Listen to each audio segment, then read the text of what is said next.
apakah sudah siap saat kita akan kembali kepada Allah? Jangan-jangan banyak orang dengan situasi saat ini takut corona, tapi tidak takut kepada Allah. Itu yang bahaya. Ya, takut mati, takut wafat, tapi tidak takut dengan apa yang terjadi setelah kematian. Punya persiapan nggak? Ya, Anda lockdown sekarang, tinggal di rumah-rumah, ya, dan berupaya supaya corona nggak masuk ke dalam tempat kita. Bagus, harus dilakukan. Tapi itu tidak menjamin kematian untuk tidak menembus dinding-dinding kokoh di rumah kita.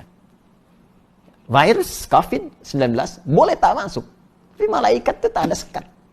Kalau sudah tiba waktunya, wafat ya wafat. Karena itu jangan sampai keadaan ini menjadikan diri kita justru lebih takut pada makhluk dibandingkan dengan Khalik. Ya karena itu, dekatkan diri kita Allah kepada sudah berjanji lewat lisan Nabi.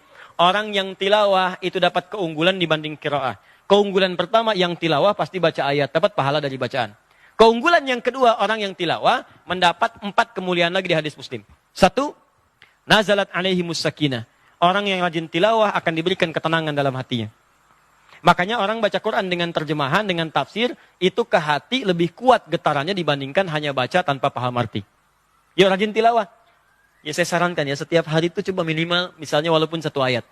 Atau 1 surat yang pendek-pendek. Targetkan, hari ini saya pengen paham surat Ad-Duha. Sehari aja. Baca, lihat terjemahan. Lihat tafsir yang singkat-singkat. Besok Al-Insyirah. Terus sampai An-Nas. Kalau sudah merasa nyaman, besoknya lagi mulai Al-Baqarah. Sehari 1 ayat, 1 ayat. Kan gak kerasa tuh. Cuma gak kerasa. 6.236 ayat. Antum kerjakan dalam sehari. Sehari seayat, 6.000 hari. Antum hatam Quran dengan tafsir. Tapi tahukah Anda, ternyata motivasi mereka menjadi kaya itu bukan untuk mengumpulkan harta, tapi supaya bisa beramal dengan harta itu. Makanya ketika ada menawarkan surga seluas langit dan bumi, dan amalan pertamanya itu bisa infak, semua orang pengen kaya. Supaya bisa infak. Alladzina yunfiquna fis-sarai wad-dharra. Yaitu orang yang gemar infak. Maka ketika ayat ini turun, sahabat tuh ngejar infak, Pak. Infak tuh kan nggak mungkin dikerjakan kalau nggak ada yang diinfakkan. Makanya ada yang berusaha untuk dagang. Supaya apa? Bisa infak. Abdurrahman bin Auf itu, sampai jadi orang paling kaya se-Madinah pada saat itu. Kapaknya terbuat dari emas, boleh jadi terkaya di dunia pada masa itu, boleh jadi. Itu apa yang paling bahagia ketika beliau dapatkan? Bukan saat hartanya ada, Pak. Tapi ketika sepertiga orang Madinah itu diinfakkan. Ada orang-orang tertentu yang ketika dia beramal ingin mendapatkan surga. Lihat, itu bagian dari keikhlasan, boleh. Ikhlas paling rendah itu ketika dia mengerjakan sesuatu, ingin mendapatkan balasan tapi sesuai keinginan Allah. Kan yang perintahkan kita masuk surga kan Allah. Jadi kalau kita misalnya mengatakan, saya sholat karena Allah, iya. Saya sholat ingin mendapatkan surga, boleh nggak? Boleh, karena Allah menyuruh supaya kita sholat mendapatkan surga. Tapi itu tingkatan paling bawah, puncak tertingginya saya nggak peduli. Mau masuk surga atau kemanapun terserah Allah. Yang penting saya sholat Allah ridha. Itu puncak tertingginya. Nah, apa kata Quran ayat 134-nya? Alladzina yunfikuna fis-sarai wad-dharra. Ada orang yang mengamalkan amalan supaya bisa masuk surga. Di antaranya infak. Wal kadhimina al-ghaidha, sanggup menahan amarah. Jadi ketika dia mau infak itu motivasinya mendapatkan surga seluas langit dan bumi. Itu kata Quran boleh. Tapi tingkat tertinggi ketika dia tidak punya pamrih dengan amalannya. Terserah Allah. Nah, cuman yang tidak tepat itu adalah ketika amalan-amalan Anda ditarik ke dalam urusan dunia. Itu yang sangat disayangkan. Kalau Anda bisa melihat yang taat-taat, kenapa cari yang maksiat-maksiat? Kalau Anda bisa cari pahala, kenapa mencari dosa? Kalau Anda bisa berselancar di internet mencari amal soleh, kenapa cari amal salah? Ayo kumpulkan yang baik-baik, koleksi hadis-hadis Nabi, koleksi bacaan-bacaan Quran yang indah. Jadi saat Anda di jalan yang didengarkan murotal. Tapi kan saya naik Grab Ustaz, gak apa-apa, yang nyupirkan dia. Yang buka Quran kan kita. Dengarkan murotalnya, bacakan dan dengarkan keindahannya, tenang ke hati kita. Jelas ya? Maka belajar Al-Quran, baca Al-Quran, mengaji Al-Quran, menghafal Al-Quran disebut dengan khair oleh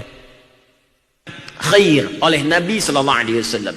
Itu ditemukan dalam hadis riwayat Al-Imam Al-Bukhari nomor hadis 4719. Kalau kita urutkan sanadnya, Imam Al-Bukhari menerima dari Hajjaj bin Minhal. Hajjaj bin Minhal menerima dari Syu'bah. Syu'bah menerima dari Alqamah bin Marthad. Alqamah bin Marthad menerima dari Sa'ad bin Ubaidah. Sa'ad bin Ubaidah menerima dari Abu Abdurrahman As-Sulami. Abu Abdurrahman As-Sulami menerima dari Uthman bin Affan dan Ali bin Abi Thalib radhiyallahu ta'ala anhuma. Keduanya menerima dari Nabi SAW. Beliau bersabda, khairukum man ta'allama al-Qur'ana wa 'allamah. Khair. Jika ada orang baik di antara kalian, maka yang terbaik yang bisa engkau dapatkan dari situ, pahala yang melimpah kalau cari amalan, itu orang yang mau belajar Quran. Pahalanya banyak. Jadikanlah Allah mencintai Anda dengan cara menaati apa yang Allah kemudian perintahkan kepada Anda. Jika cinta Allah sudah Anda dapatkan, maka kemudahan dalam kehidupan akan Anda raih. Jangan sampai Anda kenakan jilbab saat Anda diwafatkan menghadap kepada Allah Subhanahu wa taala. Karena setiap perempuan muslimah ketika wafat, maka dia akan mendapatkan kain kafan tambahan untuk jilbabnya. Saya bermohon kepada Allah, semoga kain itu tidak dikenakan ketika Anda terbuai dengan kain kafan. Karena itu, pada teman-teman yang akhwat, perempuan, ayo yang belum pakai kerudung, belum pakai jilbab, secara bertahap. Orang tuanya mendoakan untuk anaknya, mengarahkan yang terbaik, dan berikan motivasi dan hukum-hukum itu sesuai dengan konsekuensi-konsekuensinya. Nah, kalau pakai itu, kamu akan lebih disayang.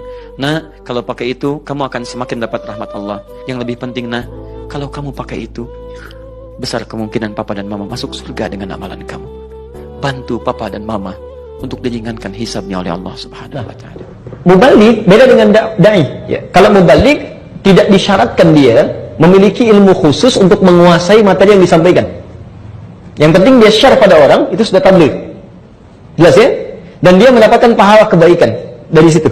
Ya. Hadis Muslim misalnya, nomor hadis 1893. Man dalla ala khairin falahu ajruhu mithla ajri fa'ilihi min ghairi an yanqusa min ajri syai'. Siapa yang menunjukkan pada satu kebaikan kemudian diamalkan oleh orang lain, maka penunjuk ini mendapatkan pahala serupa dengan yang mengamalkan tanpa dikurangi sedikit pun. Masya Allah ya. Anda punya misalnya gambaran sekarang belajar tentang keutamaan sholat 5 waktu. Anda share misalnya di Facebook kan? Lalu ada orang melihat status Anda atau share Anda, lalu dia amalkan. Dia jaga itu. Setiap dia menjaga amalannya, Anda mendapatkan pahalanya. Tidak cukup dengan amin. Praktekkan dulu gitu ya. Cuma amin-amin